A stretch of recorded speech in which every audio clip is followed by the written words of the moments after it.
lekker. Marie. Petrus is. Ek is so jammer.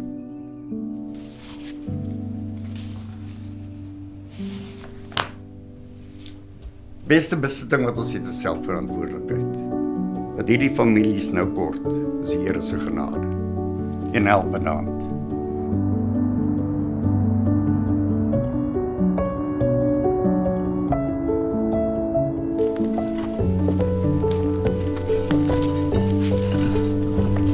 Goeiedag, julle.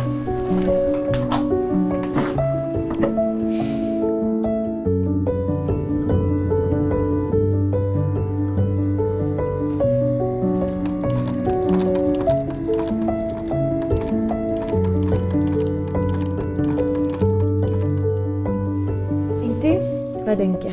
Sy is baie mooi. Wat gaan ons haar noem? Dolly.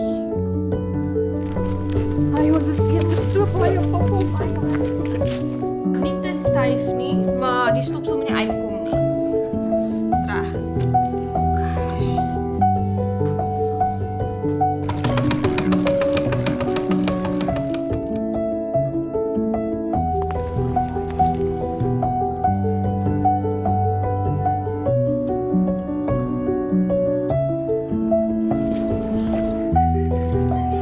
Môre julle.